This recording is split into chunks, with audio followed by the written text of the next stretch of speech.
लालची बहू और मैजिकल कोम्ब।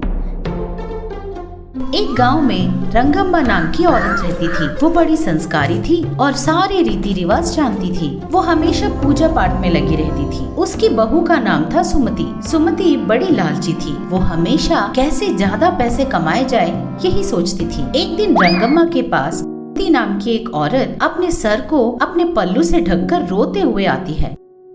माँ जी। अरे कौन हो बेटी तुम? माँ जी, मेरा नाम प्रिया है। मैं यहाँ मंदिर में काम कर रहे पंडित जी की बेटी हूँ। हमारे गांव के पुजारी की बेटी? इसका मतलब तुम जानकी की बेटी हो? हाँ माँ जी। अरे अरे, ये क्या बेटी, पराये लोगों की तरह बाहर ही खड़े होकर बात कर रही हो? आओ आओ, अंदर आओ।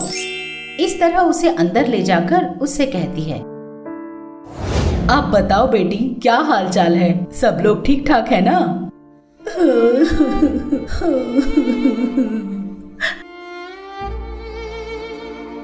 अरे अरे बेटी, कोई समस्या है क्या? क्या हुआ? अगर कोई समस्या है तो मुझे बताओ बेटी। जो भी बन पड़ेगा मैं तुम्हारी मदद करूंगी। अब मैं आपसे क्या बताऊं माँ जी, कुछ दिनों पहले तबीयत खराब होने की वजह से मेरे सर के सारे बाल झड़ गए। उसकी वजह से मेरा चेहरा बहुत बदसूरत बन गया है। मेरी बदसूरती को देखकर कोई भी लड़का मुझसे शादी करने को तैयार ही नहीं हो रहा। और ये सब देखकर माँ और पिताजी हर दिन इसी के बारे में सोचकर दुखी होते रहते हैं। मैं उन्हें इस तरह परेशान नहीं देख पा रही हूँ माँ जी। अरे अरे बेटी, कितनी आफत टूट पड़ी है तुम पर। चुप हो जाओ, चुप हो जाओ।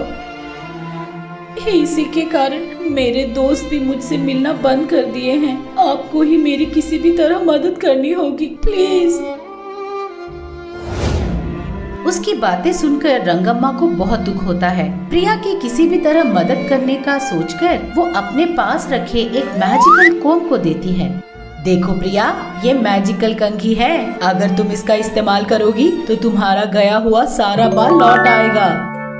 बहुत बहुत शुक्रिया माँ जी, मैं आपका ये एहसान जिंदगी भर नहीं भूलूंगी। अरे अरे, बस भी करो। ऐसे बोल रही हो जैसे किसी बाहर के व्यक्ति ने तुम्हारी मदद की है। तुम मेरी जानकी की बेटी हो, एकदम मेरी बेटी जैसी। तो मैं तेरी इतनी भी मदद नहीं कर सकती क्या? मेरी तो बस यही इच्छा है कि तुम अच्छे से शादी करके एकदम खुश रहो। रंगम्मा की बातें सुनकर प्रिया को समझ में आता है कि रंगम्मा का मन कितना साफ और अच्छा है। वो रंगम्मा से आशीर्वाद लेकर वहाँ से चली जाती है। उस मैजिकल कंघी को इस्तेमाल करने की वजह से प्रिया के सारे बाल लौट आते हैं। इसे देखकर कई लोग आश्चर्यचकित हो जाते हैं। अब प्रिया की सहेलियां भी उससे फिर से मिलजुल कर रहने लगी। इस तरह उसे एक बहुत अच्छा रिश्ता भी पक्का हो जाता है। कई दिनों बाद प्रिया वापस रंगम्मा के पास आकर, माँ जी, थैंक यू सो मच माँ जी। आपके दिए हुए मैजिकल कोम्ब की वजह से ही मेरी शादी पक्की हो गई है। ये सब आपकी वजह से ही है। आपने मेरी मदद नहीं की होती तो पता नहीं मेरा आज क्या होता। तुम खुश तो हो ना? बस मेरे लिए यही काफी है बेटी।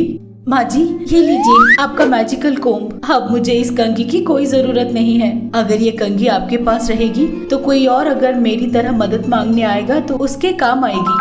अरे वाह बेटी, कितनी अच्छी हो तुम। अपने साथ साथ दूसरों का भी भला चाह रही हो ना। तुम सदा सुखी रहना बेटी। इस तरह वो उसे आशीर्वाद देती है। ये सारी बातें रंगम्मा की बहू सुमति दरवाजे के पीछे छुप छुप कर सुन रही थी। सुनकर, अच्छा, तो मेरी सासू माँ के दिए हुए मैजिकल कोम्ब की वजह से ही प्रिया के बाल वापस आए हैं। मैं अभी ये बात पूरे गांव भर में फैला दूंगी और ये बोलूंगी कि जिसको अच्छे अच्छे बाल चाहिए वो सब एक जगह आ जाएं। और इस मैजिकल कोम्ब से मैं खूब बिजनेस करके खूब सारे पैसे कमाऊंगी। इस तरह वो मन ही मन सोचने लगती है। जैसा उसने सोचा था, तुरंत जाकर गांव भर में मैजिकल कोम्ब के बारे में बता देती है। इसकी वजह से गांव में कई सारे लोग अपने बालों को वापस बढ़ाने के लिए सुमति को पैसे दे देते हैं। इस तरह वो उन सब लोगों को एक जगह एकत्रित करती है और अपनी सास से छुपा छुपा कर चुपके से वो मैजिकल कोम्ब चुरा लेती है। और चुराए हुए उस मैजिकल कोम्ब को लेकर गांव वाले जहां एकत्रित हुए थे वहां पहुंचती है और जाकर सब लोगों से कहती है, सब लोग लाइन बनाओ, एक एक करके आना और आकर मुझे पैसे देकर इस मैजिकल कंघी से अपने बालों को कंघी करना। 1000 रुपए दोगे तो एक बार कंघी करूंगी, 2000 दोगे तो 2 बार कंघी करूंगी। आप लोगों के लिए एक बहुत अच्छा ऑफर भी है, 10,000 रुपए दोगे तो चोटी बनाकर फूल भी सजाएंगे।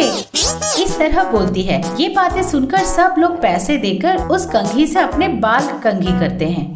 कुछ लोग 2-2 बार कंघी करते हैं और कुछ लोग तो 10,000 रुपए देकर अपनी चोटी भी बनवा लेते हैं। थोड़ी देर बाद उनके बाल बढ़ने के बदले बचे कुचे सारे बाल भी झड़ जाते हैं और जिन लोगों ने 10,000 रुपए देकर उस कंघी से चोटी बनवाकर फूल लगवाए थे, उनके बाल तो ऐसे झड़ जाते हैं जैसे उनके सर पर विग लगाया गया हो। ये सब देखकर लोगों को बड़ा गुस्सा आता है। सब लोग मिलकर सुमति को गालियाँ देने लगते हैं, डांटने लगते हैं।